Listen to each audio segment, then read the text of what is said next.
Well, boys, looks like you started the fun without me. You're all sick. Every last one of you. We're going to need a bigger gun. What's the matter? You scared of things that go boom, boom?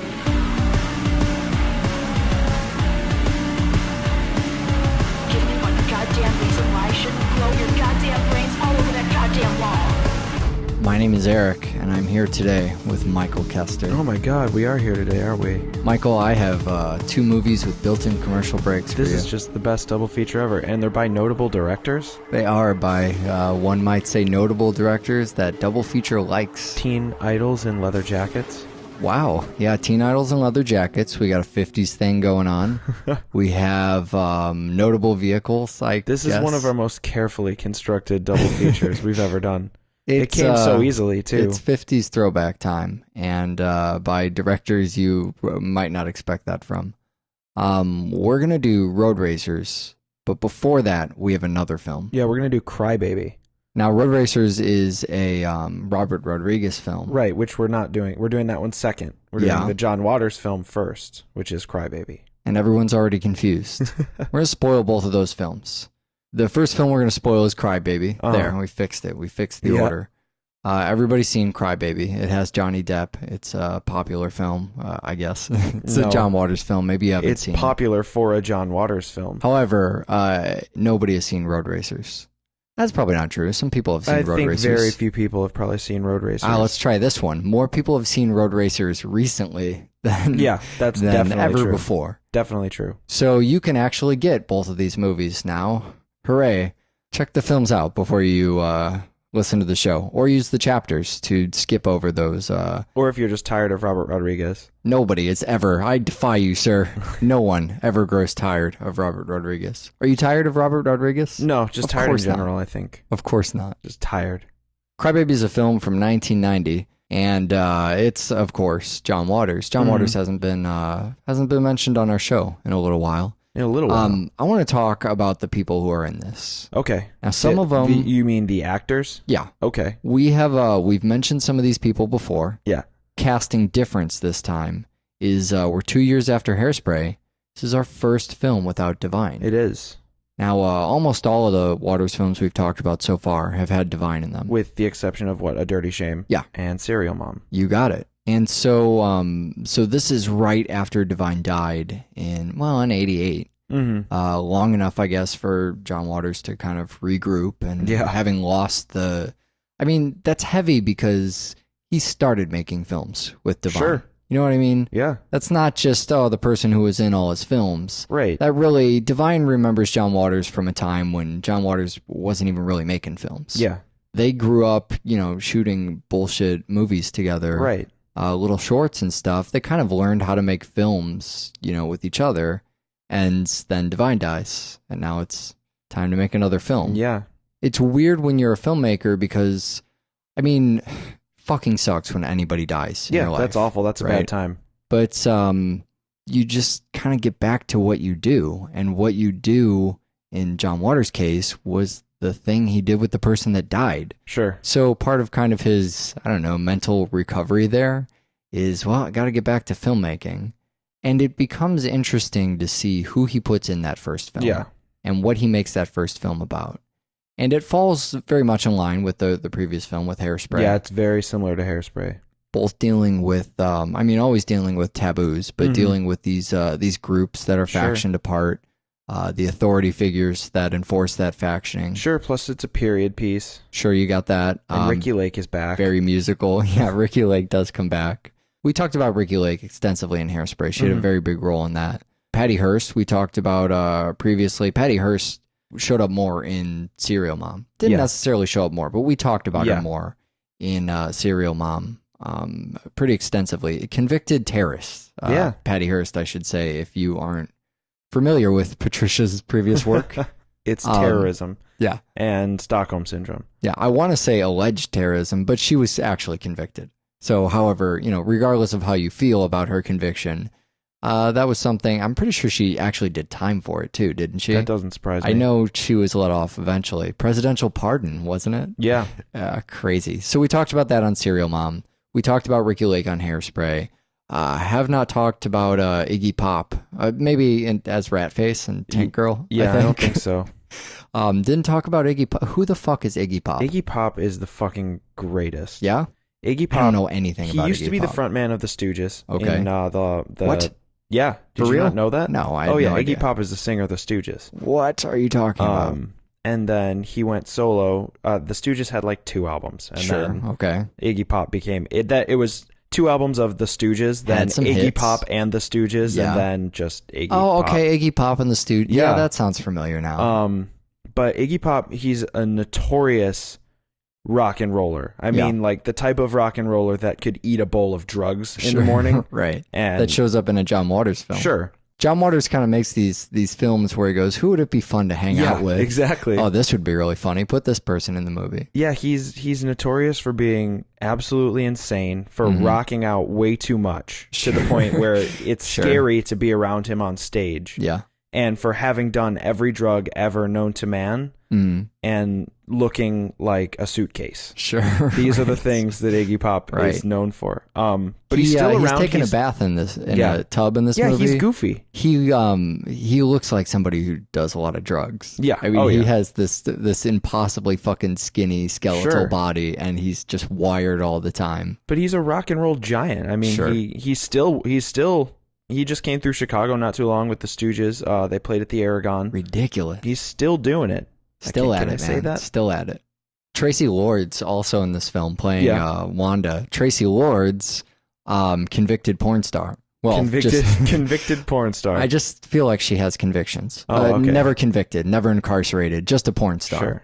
Sure. Made a lot of pornography prior to this film. I think this was actually her first fictional role. I don't know. Fictional? Yeah, No, porn I guess- is far more realistic. It's her first... it's her first film, not porn film. It's the first time she acted without anything inside of her. I feel like that might not be true. That's man. true. That's She a did a gross lot of movies overstatement. before this. You look at She her didn't IMDb, and She didn't get naked in this film. okay. There you go. That might not. Pornography is a weird thing. Pornography Michael is a Kester. weird thing. Doesn't Have you even ever gone require that you to be foot naked. Spanking site. I don't know anything Who about else that. is in this film? Kim McGuire is in this film. Oh, Kim yeah. McGuire is Hatchet Face. She's in this film as Hatchet Face, and she is in very little else, which is par for the course. And for a lot of the actors that show up in John Waters stuff. So I know you're terrified of her. She is insane looking. I think a lot of things about Kim McGuire. I have a very confused opinion about her. But one thing that I can definitely swing in is that she was there to be divine. Yeah. I can't tell you whether or not I'm afraid of her, Sure. and I can't tell you whether or not the makeup job was intentionally a horrible disservice to her. Sure. Well, they write a lot into this. I mean, think about her character's name. Oh, yeah. A lot of the script focuses on a horse runs away from her. She's or a whatever. 3D monster. I'm sorry, a cow. Yeah, right. She and then seeing her play in a band is even more terrifying. Yeah, but she's a hell of a saxophone player. She is. Because everybody's doing all their own singing and performing in this film, right? No, Oh, my bad. definitely not. Actually, no one is doing. I don't even know if they're doing their own dancing at this point. No, they're probably doing their own dancing. Yeah, she's got this kind of Harvey Dent animated series makeup going on there. It's just, well, you know what I mean, right? Yeah. The sort of lipstick circle over this.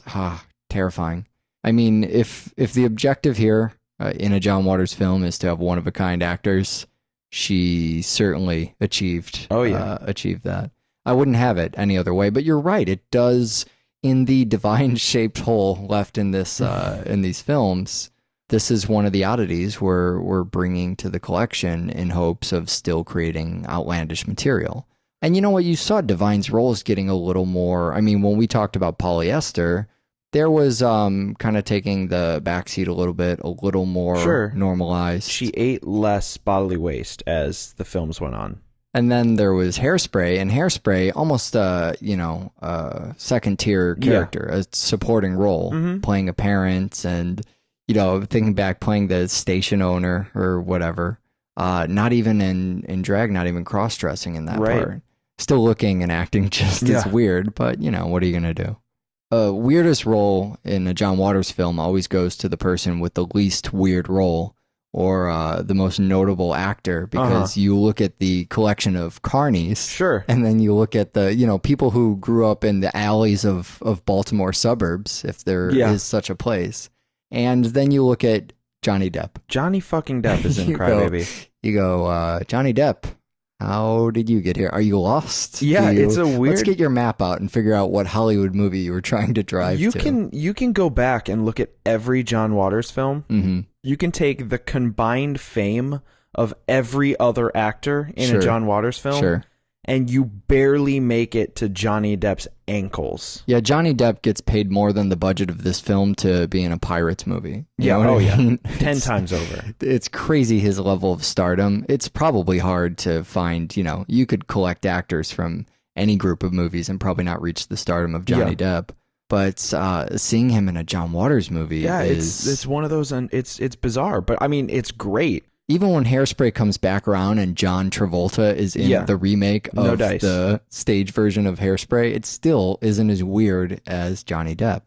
So I always heard, and I don't know if you know if this is true or not, that he took this role at the time because he didn't want to be typecast. I've heard the same thing, actually, yeah. He was doing, what was the name of the TV show? 21 Jump Street? Yeah, it was a teen TV show. I actually don't know a lot about that. Do you know what that was? It was a teen drama. Sure. I guess dramedy. Okay. Along the lines of 90210. Okay, but, sure. Probably for younger people. And that was around the Killapalooza time? Yeah, it was right around Killapalooza. What was that, number 2? Yeah, so what was he in? He was in Nightmare on Elm Street. You got it. Because all famous actors start in a slasher film. Sure, and in Nightmare on Elm Street, it wasn't the bizarre thing that it is in Crybaby. Oh yeah, not at all. It wasn't, oh my God, Johnny Depp, he's so weird in this role. Right. What is he doing here? Crybaby, it's like he's weird, and then they make the role even more awkward, just so it's you want it to be more bizarre when you show up to see it than it is on the one sheet. Yep. And I don't know how much truth there is to that, but probably it's not something to be highly skeptical of. A lot of teen actors do that. Oh yeah. Look at popular, the Harry Potter kids all started acting in bizarre stuff left and right. They all spun out. Although I will say, and maybe we'll get it on the show at some point, but The Woman in Black, that Hammer Horror Daniel Radcliffe joint. Oh, I don't even know about that. So good. Oh man, I don't even know about that. Such a good, I was so happy. Is it weird though? Is it making my point? Yeah, well, because so the thing is he's supposed to be an adult, Sure. He's supposed to be a grown-up. He's a father. But to me, he's always going to be an 11-year-old kid. Sure, well, that's what he's trying to avoid. He's got a huge franchise under his belt. Sure, and that's what Johnny Depp, I guess, was going for with Crybaby. And it's a weird role because it's still such a, it's all about delinquents and being a juvenile. Sure. But it's, there's a lot of adult themes, and it's, it's the tame version of an adult-themed film. Sure. It's not Dirty Shame. Right. But it still surpasses probably a lot of what was coming out then. Yeah, when you look at the more mainstream or more the John Waters films that got a little bit more public attention, those tend to be some of my favorites because of the Trojan horse element. Yeah, the subversion. To them. Yeah, you're taking something like this that looks glossy and friendly, and who doesn't love Crybaby? Oh yeah, no, it's as if you could show Crybaby to a class of high school kids, and totally everyone could. would sign off on it. You know what I mean? But we're still getting in the same ideas as usual. As we're talking about this, I'm thinking all the kids from that fucking vampire franchise, too. Yeah. Same thing. Branching out, doing pretty much just what is the weirdest thing I can find. Oliver Twist with parkour is the weirdest thing that you will see any of them in the next 2 years. And, because then people will look at that and go, oh, he was in that fucked up movie. It doesn't even matter what's in the movie. Sure. Oh, he was in that fucked up role in that fucked up movie. So you're saying if I were a sparkly vampire and I wanted to get away from that, I should team up with, say, David Cronenberg? Allison has a great lounge. I'm just going to ignore you. Great jazz. That's exactly what I'm saying. Yeah. Yes. No, precisely hit on my point. Who's the weirdest director? Hey, Cronenberg. Hey, you want to make some of your really old stuff that's freaking everybody out? Yeah. Some sci-fi. Let's do that. There's a great jazz lounge scene, which I used to be constantly on the hunt for, and still am, doublefeatureshow@gmail.com. This isn't so much at a jazz lounge as a fancy ball or something. I think it's at like a box swell social. Party. It's a swell party. They're at a swell party. But man, you got the jazz backdrop, just like I like it. You got the red curtain and the blue backlight, and I can just pretend that on the other side there isn't a bunch of people eating wedding cake or It's a whatever bunch the of fuck people they're in doing. dark tables smoking, and Yeah, then when the that's- camera pans back, it's Jennifer Connelly. Yeah, that's why we've paired it with Road Racers. We've done Oh it my so you God. can turn around and it's Smoking. Yeah, just a bunch of people smoking, and you turn back and there's your red velvet. It's beautiful. No, you turn back around and there's an awkward makeout montage. That's what happens. That's the metaphor for John Waters here. There is actually an awkward makeout montage. In a here. lot of the things that I like about Crybaby deal with the coupling within the film. Sure. I know it's kind of a weird element to pick out. No, as not a at all, theme, man. But Crybaby is so much about coupling. Sure. There's no single character. Even the single characters are absolutely. There's what's her name, Lorna or Laura or whatever, the one who claims to have Crybaby's child. Yeah, right. She's this weird anomaly that is just a wrench. And then there's the blonde, the porn star. Sure. Her character, she has a bunch of different guys, and that's basically the way to illustrate that she's single. Right. You know what I mean? But Right. everybody else pairs up. Even the kids get paired up. I feel like Wanda always has someone in the particular scene, in the moment. Right, you know? exactly. And it's all about coupling, and I think a lot of that is supposed to be motivation for when they get separated and he goes to prison. I feel like it's such a driving force when everybody's been in pairs and then your two leads can't have a pair. You know what I mean? Yeah, absolutely. It makes that whole arc seem really magnetic. Everybody else has somebody except these two people. You don't have anybody. The ones who, I mean, honestly, the ones who you feel like really deserve it. Sure. Because Hatchet Face, you're just like, I mean, fortunately for you, but honestly, come on. Right. And even Hatchet Face has someone. Yeah. How could these two in a world where Right. Yeah, I mean that's we're still getting a little bit of the racial tension from Hairspray, but they send all the black people to prison on a chicken wire truck. Sure. All right, we're getting a lot of the racial tension from Hairspray. But I mean as the driving force of the film, it's about these groups that have been kind of segmented off. Sure. And it's interesting here compared to Hairspray because it's an artificial construct. Right. It's these two groups that, maybe we're getting over racial tension, but now we've actually just formed separate factions for people to belong to go to war with each other. Right. Well, and it's a lot like Dirty Shame with the neuters and the sex addicts or whatever. Yeah, you're right, it is. But the thing that John Waters does, and I love him for it, is when somebody is a square, which to my knowledge, that was what cool hep cats called lame people back in the 50s. Sure. That's still kind of it here, don't you think? But the squares are proud. Right. I'm a square and I'm proud. You know, back to Dirty Shame. I'm a neuter and I'm okay with it. Yeah, right. I love that. It's high society. There's this pride echelon. in being this variant sect of humanity. Right. Yeah, it reminds me a little bit, it's sort of a Romeo and Juliet thing. Yeah, it's the family pride there, definitely the lovers in the two factions. But here they have social taboos to overcome and, kind of the idea of growing up and wondering what your parents will think. The parents also couples through this whole movie. Well, the parents were both all dead. Well, of the two protagonists. But they don't have each other and they don't even have parents. Right. But, you see everybody else's parents as couples. Sure, Patty Hearst, Mink Stoll, that's where they kind of fit in. There's no single family homes here. Yeah. Everybody has someone. And it's all they're coupling. They're worried about what their parents would think, even their dead parents, I guess. Right. No, they are. That's why Crybaby cries. And that's why she will only let him go to second base over the shirt. Yeah. Is second base touching the boob? I don't fucking know. That's what the film seemed to have taught me, is that touching a boob is second base. I feel like at some point in our history we've covered this. No, I believe we have. I just don't understand. If you remember where it was, doublefeatureshow@gmail.com, because I forget. Bases confuse me. Boob should be like first base. It should be like I'm leading off. I'm going to send you our episode where we solved this. We probably didn't solve it back then. It's probably exactly what you're saying right now. I love the totally unnecessary backstories about their parents. Yeah. Took 2 planes for safety, or that electricity makes him crazy. Yeah. Electricity killed my parents. He fucking rips open his shirt and has the electric chair, which is no more absurd than having a cross around your neck. Just two different execution devices. It's very true. If you're going to get a fucking religious tattoo on your chest, you go the Danny Trejo route. I think that's what you have to do. Now you tell me, because I think that there's an entire movie just in the Alphabet Bomber. Yeah, that could be a film, right? Maybe. Why is that not? You would see it right now. I would Imagine, see Michael, it's 26 vignettes, 5 minutes long by 26 different directors. I don't know, man. Well, One okay, bomber. yeah, that way, the way you just put it, totally sold me. I would actually watch any movie divided into 26 parts. By That sounds 26 great. different directors? Yeah. Yeah. I mean, Hell yeah. whether they're 5 minutes long or it's a season of Fringe, Yeah, I will watch something in 26 parts. I don't know why that idea is appealing Same to me, reason but it we've is. done Killapaloozas and now have to keep doing Killapaloozas. Oh, God.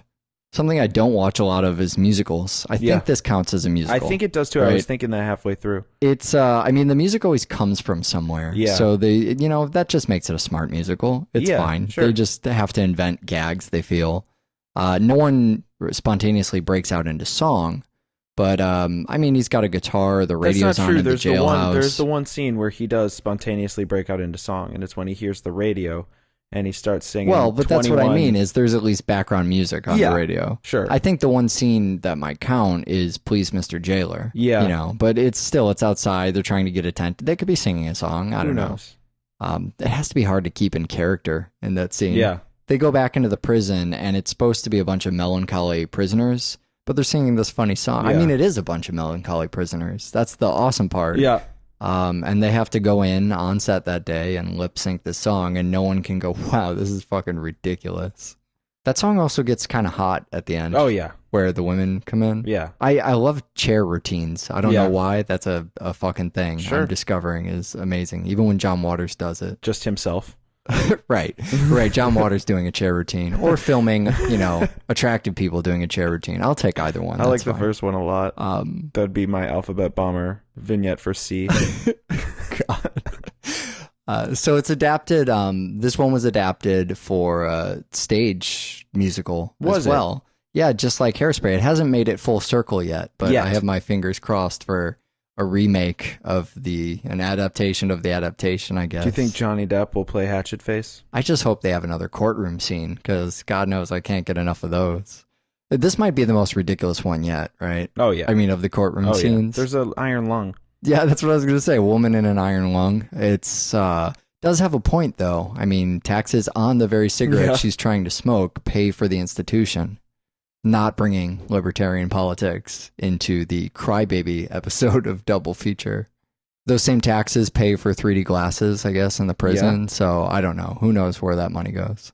3D glasses on a black and white film, by the way. Yeah. Pretty sure that's not possible. No, it is especially not. With the color vision. Impossible, yeah. Do you think they had smell-o-vision in that probably odorama in the prison when they watched that?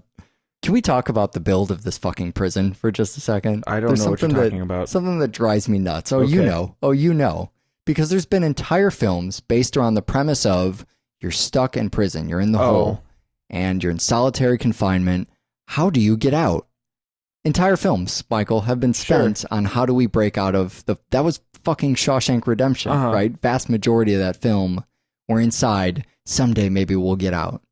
Turns out you could just use the manhole. Well, you'd think that, except he doesn't actually get out. Yeah, I guess he never that's gets true. out. He just ends up in another room, and then all the guards think it's hilarious. Maybe they leave it loose because they know that there's no getting out through that sewer grate. All right, I guess it's just I can rats see that. and bones. Right. It does seem like, I mean, you had to, as he's writing that scene, he has to kind of be laughing to himself. Sure. Oh, yeah, how does he get it? Well, I don't know. I guess there's a manhole. Yeah. It does say on the outside, they call it the hole. So they could be talking about the manhole inside. That's feasible. The manhole inside. That's the title of a film somewhere. Title of another John Waters film is what it is. Didn't talk about the kids in the pet store or the pet store of children.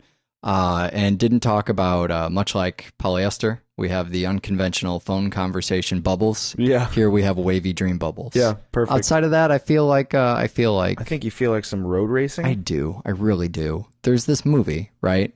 It's called Roadracers. Now it's a movie. It's a made-for-TV movie. It used to be fucking nothing, and now it's a movie. There's a book, right? It's I think it's called Roadracers, The Making of a Degenerate Hot Rod Flick. Yeah. Online, this thing sells used for $75 or something. Yeah. I do not have a copy of this Robert Rodriguez book. Doublefeatureshow@gmail.com. If perhaps you've tripped over one and would like to send it to us, you would be my favorite fucking listener of all time. Favorite one. especially if I got like a nude Polaroid bookmark to put in there. Yeah. Okay, point was that the film used to be as rare as this goddamn book. Yeah. You could not find this thing anywhere. I had a copy from a bad VHS tape, and until today, actually, that's the only way I'd ever seen the film. Yeah. Well, over and over, shitty VHS tape. I was walking into a Best Buy for, I think one of my friends was looking at video games, which is something that Best Buy is still legitimate for, apparently. Yeah, maybe. Arguably. Unless you want to save $15 and buy it on Amazon, Well, but that's fine. if you want it the day of, man. On Amazon, you can pre-order it. I guess that's true. We also have a link to Amazon on the website where you can order this Roadracers DVD. Yeah. Bringing it right back. Well, but that's what I saw it at Best Buy. I got it for $5. Wow, Yeah. nice. It was in a $5 bin. You got Roadracers for $5. I picked it up and I said, Roadracers, weird. They made another This Is That movie. Yeah, right. I need to buy this. Well, but then you paid Chicago tax, so it was actually $15. It was $15.50. God, fucking hate Chicago tax. So produced by Halloween's Deborah Hill. This is for Showtime's Rebel Highway series. I think it had $1 million budget, or used $1 million. They gave him, $1.3 million or something. And it took less than 2 weeks to make this thing. And this was in a series. Yeah, you're pretty much right. Made for TV movie. That's essentially what this is. It's part of this Rebel Highway series that Showtime did, where they had a bunch of famous directors come in and each direct a movie. Weren't they all named after books? I think they were named. Yeah, I don't know. Or what were they all named after like old school exploitation movies that disappeared? I think that might be. Well, I remember the conceptual pitch was, let's take some B-movie glory and kind of give it a 90s edge. Yeah. But they were named after weird things, too. I think it was named after like pulp novels and old exploitation movies that had cool titles. We should know more about this series. Yeah. Do you know who directed these other movies? I read through it. Didn't Joe Dante do one? Joe Dante did one. Yeah. We have the director from Henry Portrait of a Serial Killer did one. Director from Rock and Roll High School did one. No way, Alan Arkish. Director from The Exorcist. And then the first one to come out was to be done by Wes Craven. That's right. I did read that. Wes Craven went off to do A New Nightmare. Thankfully, for the first time ever, Wes Craven did A New Nightmare. I will never say that again. And instead, we get Robert Rodriguez. So that would make this pretty much the oldest Rodriguez movie we've ever covered. Yeah, well, there's only one older, and then Bedhead. Oh, yeah. Yeah, right. Year 12 of Double Feature will be opening with Bedhead. The only shorts year? Yeah, right. Year 12, we do exclusively short films. No, I think by year 12, that'll have been... Yeah. If we make it to a year 12, it'll be solely because we only do films under 10 minutes. Second half of year 5, only short films. Oh, God. We're going to be, 50 by the time year 12? Is that how that math works? Oh, Jesus. So, I mean, I see a lot of his later work in this. I see mariachi and stuff in here, too, but... By end stuff, I mean Bedhead. I see mariachi and Bedhead in here. That's just a lie at that point. I see some mariachi stuff, but I see, the older stuff. You think about like the stage song, opening on that stage song. That's that moment from Desperado. Yeah. That's clearly plucked out and got. I mean, Rodriguez is a resourceful guy. He knows they made this movie for TV. No one's seeing this movie. Yeah. Let's take some of these good ideas and let's chuck them in other things. JT comes back and, in Planet Terror. It's just, I mean, this film is a testament to his horrible naming skills. It is. His horrible, wonderful naming skills. Yeah, the dude. Yeah, right? rock and roller. Oh, God. There's also a lot of sex while playing guitar. Guys there's more play sex guitar while playing guitar than I think I've ever seen in a film. Yeah, well, unless you've seen Desperado, and then... That's true. Another protagonist playing guitar, too, aside while from fucking just... Selma Hayek. Yeah, right, the Selma Hayek. A lot of... scenes around the bar too. Though this is the first time Selma Hayek has gotten fucked in a film. American film. Thanks for that Sorry, clarification. I had to specify. We don't like foreign movies on Double Feature, so I'm completely unfamiliar with her non-English talkie work. That's sarcasm for our foreign listeners who don't understand sarcasm. Wow, sorry, I can't say anything nice. Just backhand racist. I know. Racist. I know. Do you like that? The entire globe. Racisted. No. It's not racism if you do it to everyone but white people. Only if you single out. This is again sarcasm. Sure. So much trouble. White people have it pretty rough, man. Racism's a hard thing to deal with. Oh God. So what I was saying was there's a lot of scenes in bars. I don't know why I was pointing that out. Desperado, I think. Yeah. bars and diners, which is my favorite place. You have jazz clubs. I know that's your thing. Yeah, right. I wish every movie just took place as a conversation in a diner. If I think about it like Twin Peaks, if you get me some fucking black coffee and pie, the little Splenda in there, I am a pussy. I will totally show up at a diner at any point. Basically, I want every film to actually just be a recount of the events of the film between the two surviving people in the film at a diner, and then depending on their relationship, which you find out by the end of their dialogue, sure. They stand up and shoot each other, sure. They make out, one walks out, a car pulls up and everything goes black, various and sundry. Sure. Well, pie and sucralose put aside for a moment. I also want to talk about David Arquette. Oh my God. We've said before that Robert Rodriguez, in his treasure trove of fucking skills, can make anyone look boss. And apparently make them a good actor. Yeah, I guess all it takes for David Arquette to be a good actor is to have him smoke regular cigarettes instead of those funny cigarettes. And he is smoking the entire time, and that does not detract from how fucking bad. Except when he's looks. lighting a cigarette. That's true. Or attempting trying to throw it in his mouth. Yeah, light a cigarette. He's heavy and brooding the entire film. So good. And he's really never looked like more of a badass. Would never look like more of a badass. You didn't think he looked like a badass in Eight-Legged Freaks? Did you see The Tripper, by the way, the slasher film he directed? David Arquette directed? Yeah. No, I didn't even know about this. We should check it out. It's pretty good. The Tripper. Yeah. David Arquette, and then Selma Hayek also went to directing too. Yeah. This is far before that. You mentioned, first U.S. film. Yeah. This was actually her first time in an American film. And, not a huge film to start with, but immediately did Desperado after this. So if this wasn't, Rodriguez loves to talk about how he introduced the United States to Selma Hayek. Right. He was the one that paired up that love affair. Sure. And so if that wasn't Roadracers, it was Desperado. He gets double credit. No one can attempt to steal that from him. She was working in his movies for, the first 3 or 4 of them before she really got hit her stride and did Puss in Boots. Yeah, no. That was, 20 years later or something? 10 years later? Yeah, 20 years. We also have the Link Ray song, Rumble, before Tarantino would use it at Jackrabbit Slim's in Pulp Fiction. Is Link Ray El Ray? Yeah, right. No. I think that's generic enough that there's probably no connection there. But maybe, I don't know. What do I know? I do know that this is Rodriguez just checking off the boxes before these things ventured out into other space. It's also a movie that's very much, especially in his early days, I think it's still true now, but he's just obsessed with movies. Oh, yeah. Much like Tarantino. Yeah. Just loves movies, loves action stuff. This is his, his fucking love letter to Invasion of the Body Snatchers. A movie that starts at 9, but really starts at 9:10. Mm-hmm. But I mean, think about that, that cult movie love. He has to get in. But there's trailers. You want to see the trailers. There's 3 of them. And a newsreel even. Yeah. Rodriguez even loves fucking newsreels. Yeah. That's how much he's just a cinema guy. Also, before we move too far away from the people involved in the film, I want to mention John Hawkes, who plays Nixer. Who is John Hawkes? John Hawkes, we saw him on the show in Me and You and Everyone We Know. Oh, and also as the clerk who didn't say help us in From Dusk Till Dawn. Sure, right. But he was he's been in a lot of Deadwood, of films. right? Like he's great in Deadwood. Sure. But he's a really solid character actor. He does a lot of artistic roles. Me and You and Everyone We Know is very characteristic of the type of roles he plays. You can't just throw out a word like artistic though. So what does that mean?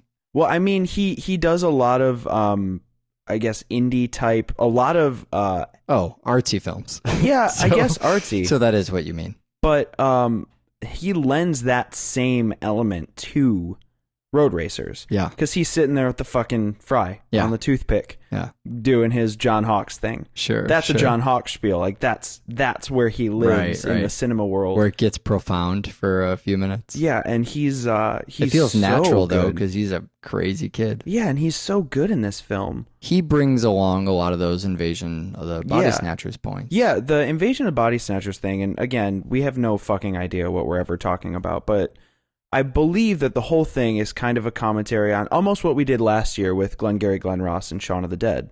It's kind of a commentary on people not ever getting out of the world that they're in, and them just being surrounded and trapped by these people who aren't even really people anymore. Yeah. And it's kind of a testament to rebellion against all there is, to go back to Hellride. I mean, it ends up climaxing when he finds out that they're lip syncing at the last night at the bar. Sure. And he freaks out and says, there's a record playing in here. It's starting or something like that.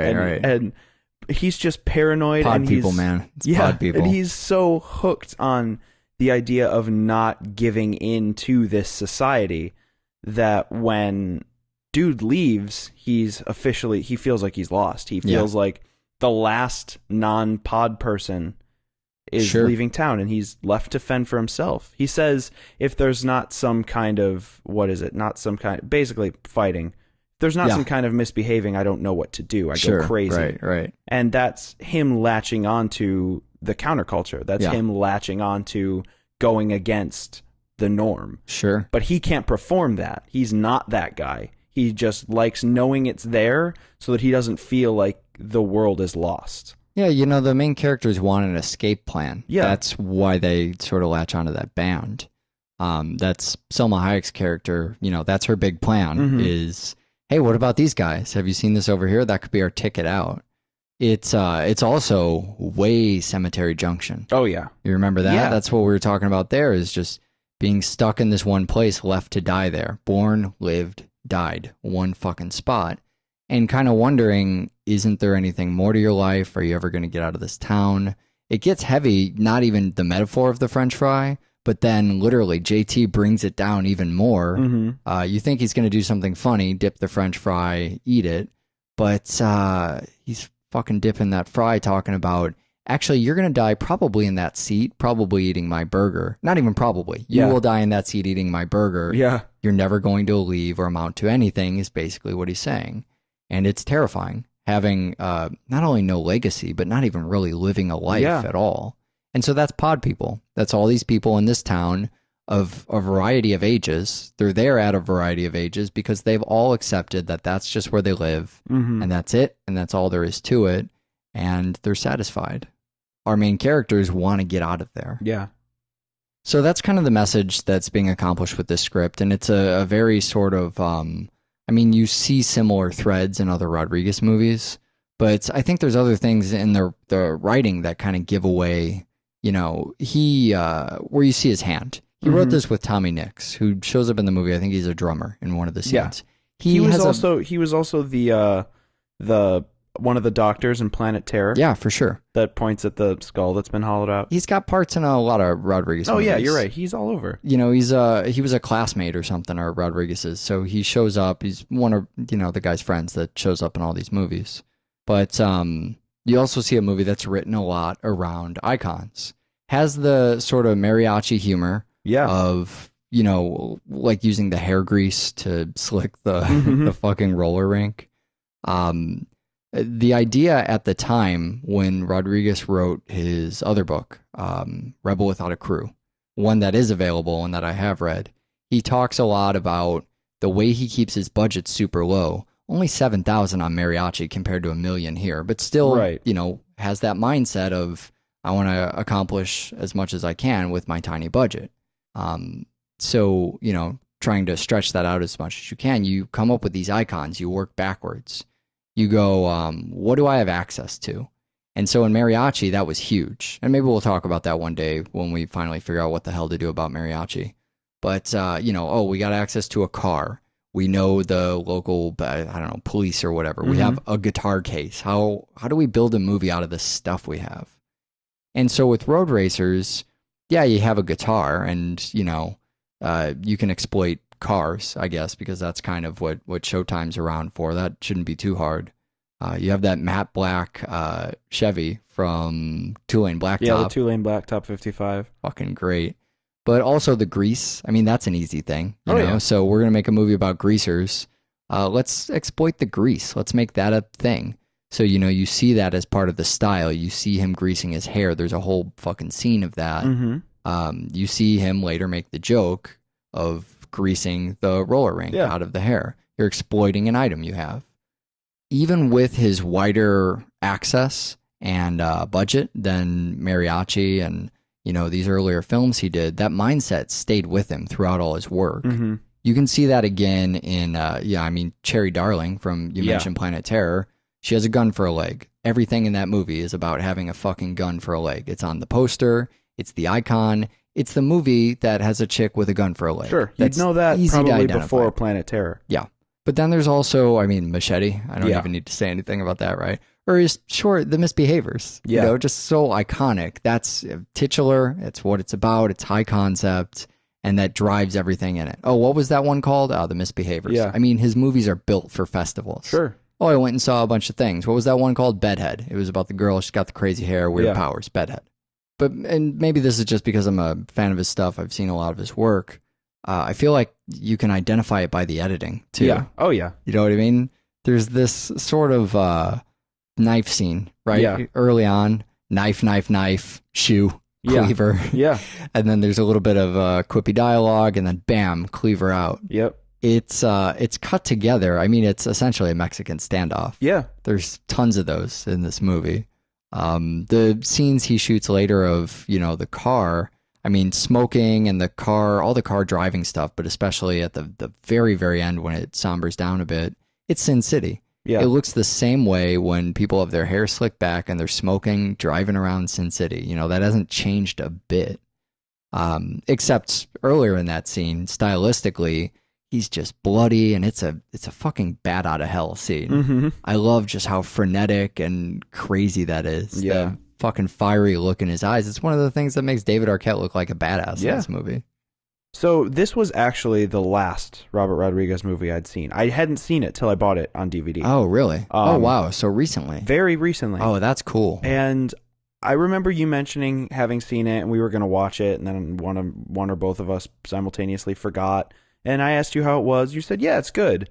But when I went and finally watched it, it's like one of the best ones. So this is maybe one of your favorite Rodriguez movies. Well, think about it. Robert Rodriguez, who is easily like my top 3 directors, makes a movie about fast cars. Yeah, right. And I finally see that one. Well, I saw it, the first time I saw it was way before the roadsploitation stuff. And you'll have to forgive me, I would have harped on you. I thought you had seen it. Yeah, I just spaced, and then I kind of gave up. And well, there's a lot of movies. Vroom, vroom, chop, chop, there are. Yeah, right. There's a lot of stuff to get to. That list just keeps increasing of stuff you promised yourself you'd see. Yeah, it just had this glorious DVD release after not coming out for so long. Now, and the DVD is great. It's got a commentary on it. He totally retimed the color. What does that phrase even mean? Sorry, it's like film jargon that I just slipped into. I don't know what the fuck happened. He made the color look good, right? It's digitally remastered, recolored, I guess. I don't even know if it's fully recolored. I think they just worked on it. You can actually see it in widescreen now. Even though up to this point it was always, I only had the one bootleg. I don't know if other stuff leaked out over time. It was released, at least for a little while, in another country on DVD. So here we have this really clean copy. You can get it in high definition. There's not only a commentary on it, there's but a film school. Another Robert Rodriguez 10-minute film school. So if you haven't seen Roadracers up to this point, there's basically never been a better time to check this movie out. We will be looking at 2 more movies on the show next week. That's right. But before then, there's more housekeeping to do. You mean doublefeatureshow.com? That's a place you can go, yeah. And doublefeatureshow@gmail.com? You can go on the website, and if you buy Roadracers through our website, we get probably about 5 cents out of that. Oh my God. But if enough people do it, we could have $1. $1? Yeah, we could.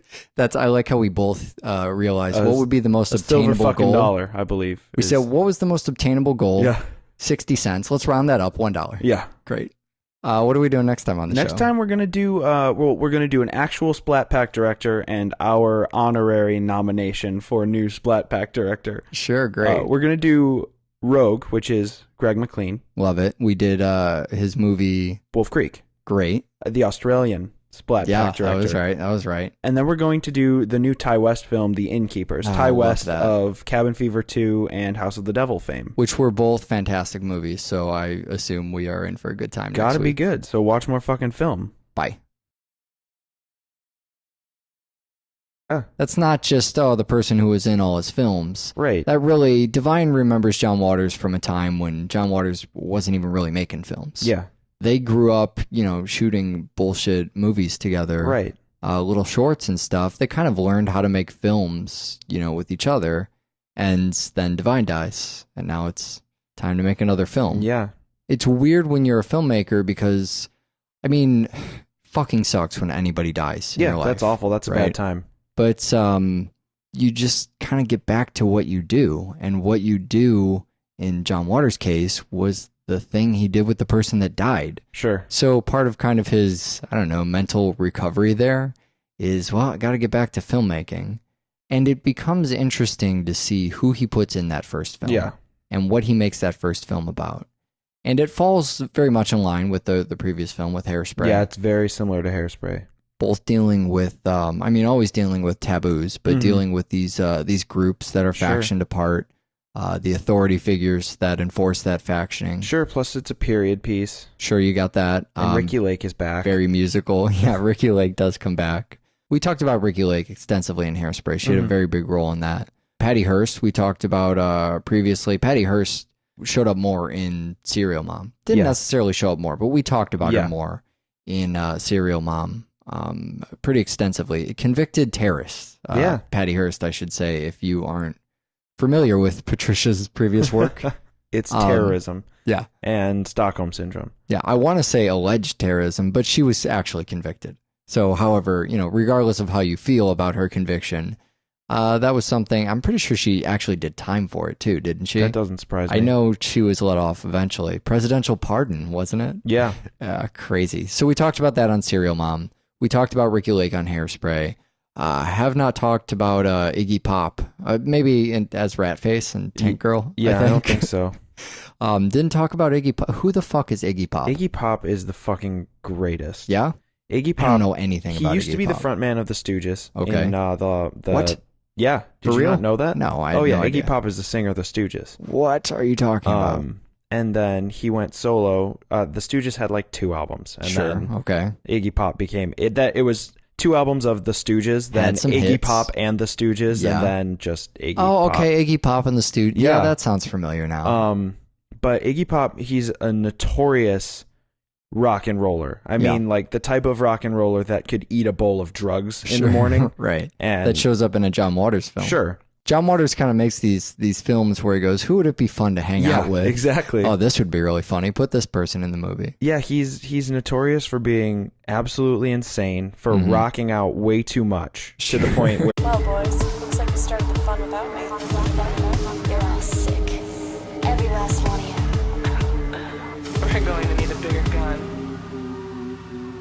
What's the matter? You scared of things that go boom, boom, boom?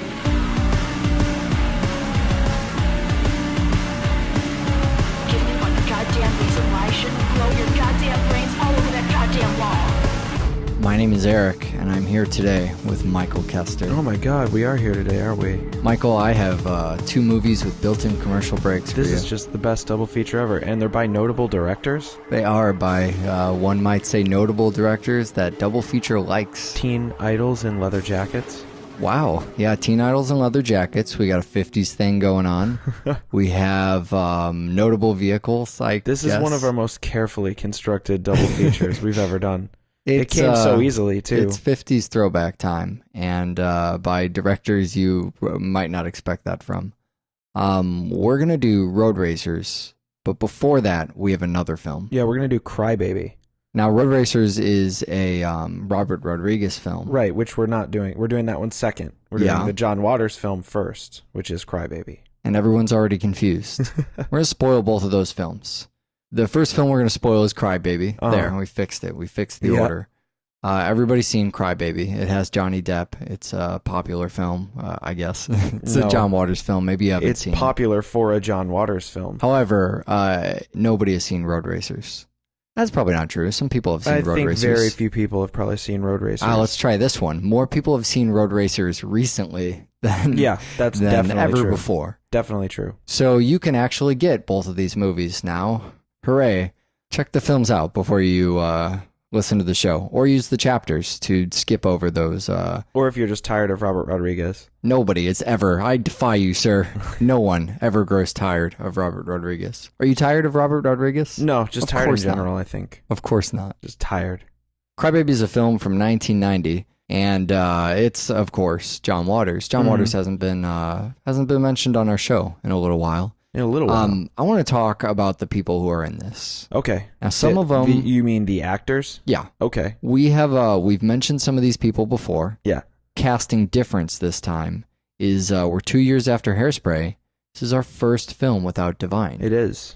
Now, almost all of the Waters films we've talked about so far have had Divine in them. With the exception of what? A Dirty Shame? Yeah. And Serial Mom. You got it. And so this is right after Divine died in 88. Long enough, I guess, for John Waters to kind of regroup and having lost that's heavy because he started making films with Divine. Sure. You know what I mean? Yeah. It's scary to be around him on stage. Yeah. And for having done every drug ever known to man and looking like a suitcase. Sure. These are the things that Iggy Pop is known for. But he's still around. He's taking a bath in a tub in this movie. Yeah, he's goofy. He looks like somebody who does a lot of drugs. Yeah. I mean, he has this impossibly fucking skinny skeletal body, and he's just wired all the time. But he's a rock and roll giant. I mean, he just came through Chicago not too long with the Stooges. They played at the Aragon. Ridiculous. He's still doing it. Still at it, man. Still at it. Tracy Lord's also in this film playing Wanda. Tracy Lord's convicted porn star. Well, convicted porn star. I just feel like she has convictions. Okay. Never convicted, never incarcerated, just a porn star. Sure. Made a lot of pornography prior to this film. I think this was actually her first fictional role. I don't know. Fictional? Yeah, porn is far more realistic. It's her first... it's her first film, not porn film. It's the first time she acted without anything inside of her. I feel like that might not be true. Man. That's true. That's she did a lot of movies before this. You look at her IMDb and she can get naked in this film. Okay, there you go. That might not, pornography is a weird thing. Pornography is a weird thing. Doesn't even require you to be foot naked. Spanking site. I don't know anything about that. Who else is in this film?